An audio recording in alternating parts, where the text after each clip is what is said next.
Hello viewers, আসসালামু আলাইকুম। আজকে আমরা তৈরি করব পেঁয়াজ কলি ভাজি। তো চলুন রেসিপি ভিডিওটি শুরু করা যাক।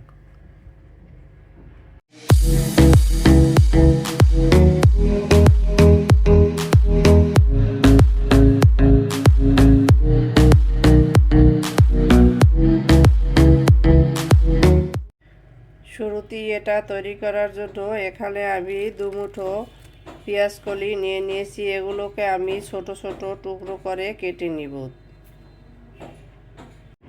পেঁয়াজ কলিগুলোকে আমি এভাবে ছোট ছোট টুকরো করে কেটে ধুয়ে পরিষ্কার করে নিয়ে নিয়েছি। এখন চলে যাব কিচেনে। তো চলুন কিচেনে যাওয়া যাক।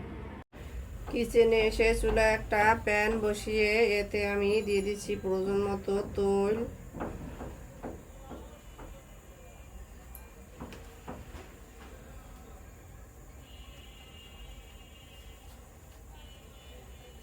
এখানে আমি নিয়ে নিয়েছি নর্মাল জিরা, মিষ্টি জিরা, কালো জিরা আর দুটো শুকনো মরিচ। এগুলোকে এখন দিয়ে দিচ্ছি।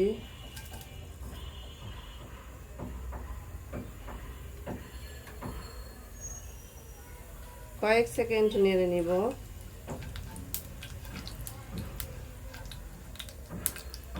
এর থেকে সুন্দর একটা স্মেল বের হয়েছে। এখন আমি এর ভিতরে দিয়ে দিব এক ফালি আদা কুচি আর 3-4টা বড় রসুনের কোষ দিয়ে দিচ্ছি।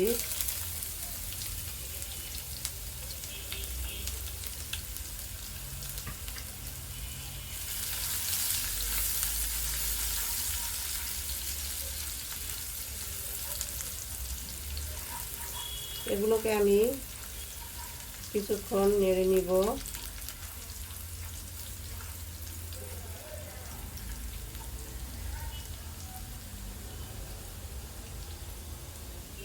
এখন দিয়ে দিচ্ছি পেঁয়াজের ফালি। আমি পেঁয়াজগুলোকে ছোট ছোট ফালি করে কেটে নিয়েছি। এখানে বড় সাইজের 2টা পেঁয়াজ আছে।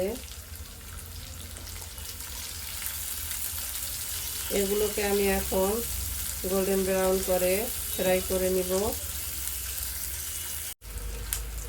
পেঁয়াজ, আদা, রসুন গোল্ডেন ব্রাউন হয়ে আসছে, দেখতেই পাচ্ছেন। এখন এর ভিতরে দিয়ে দিচ্ছি 2 টিস্পুন বেসন।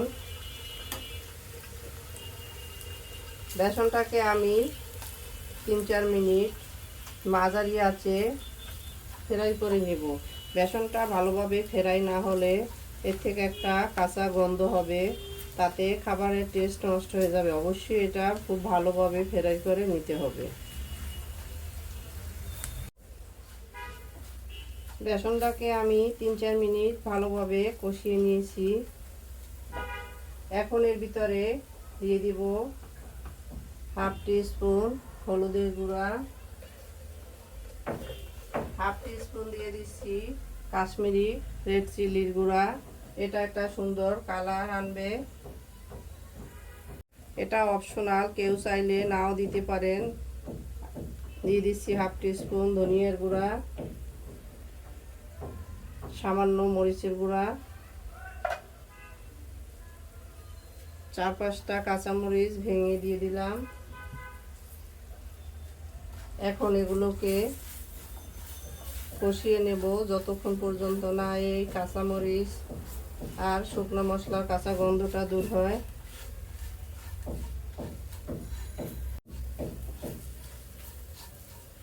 এগুলোকে কষিয়ে নেওয়া হয়ে গেছে। এখন আমি এর ভিতরে দিয়ে দিব টক দধি। আমি এখানে কিছুটা টক দধি ফেটিয়ে রেখেছি, সেটাকে দিয়ে দিচ্ছি।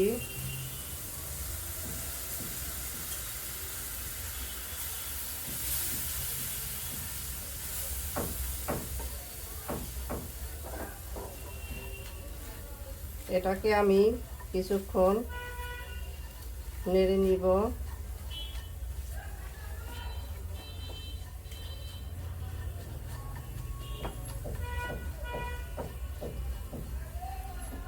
নেড়ে নেওয়ার এক পর্যায়ে দেখতেই পাচ্ছেন মশলাগুলো শুকনো শুকনো হয়ে আসছে।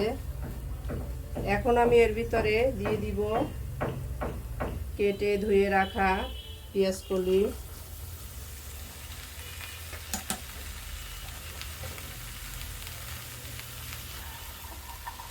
মশলার সাথে নেড়ে মিশিয়ে দিচ্ছি।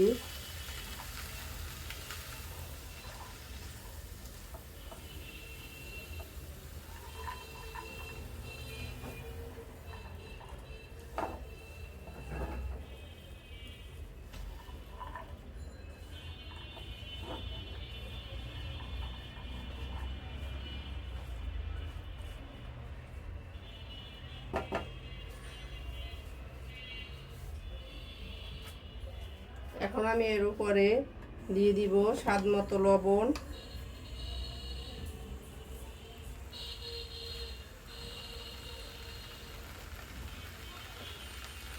ঢাকনা দিয়ে দিচ্ছি 2-3 মিনিটের জন্য।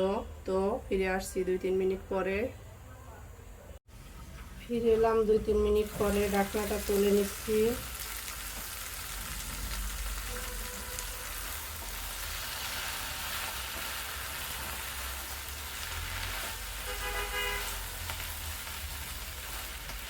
দেখতে পাচ্ছেন পেঁয়াজ কলিগুলো কিছুটা নরম হয়ে কমে আসছে আর হালকা পানি ছেড়ে দিয়েছে। আমি এখন নেড়ে এটাকে আর একটু শুকিয়ে নিব।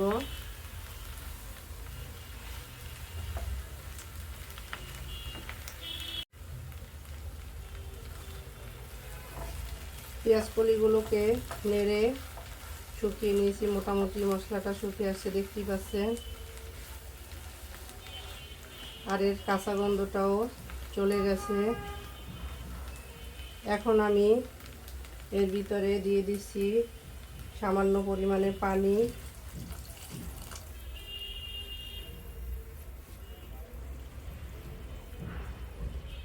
এখানে আমি প্রায় হাফ কাপের মতো পানি দিয়ে দিলাম।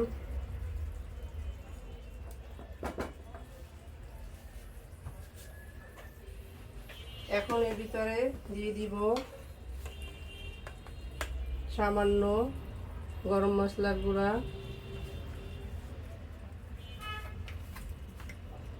আর হাফ টিস্পুন ব্ল্যাক পেপার গুঁড়া।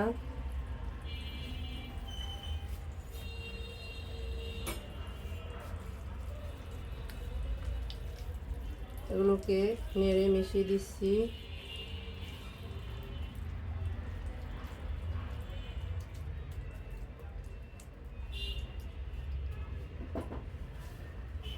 এখন আমি হাই হিটে এগুলোকে ঢাকনা দিয়ে আরও 2-3 মিনিট রান্না করে নিব। তো ফিরে আসছি 2-3 মিনিট পরে। ফিরে এলাম 2-3 মিনিট পরে, ঢাকনাটা তুলে নিলাম। তো দেখতেই পাচ্ছেন আমাদের পেঁয়াজ কলি ঝোলটা কিছুটা মাখো মাখো হয়ে আসছে। তো এটা রেডি হয়ে গেছে। এখন আমি চুলাটা বন্ধ করে দিচ্ছি আর এটাকে তুলে নিয়ে সার্ভ করে নিচ্ছি। সার্ভ করে নিলাম আমরা আমাদের পেঁয়াজ কলি ভাজি। দেখতেই পাচ্ছেন কতটা অসাধারণ হয়েছে।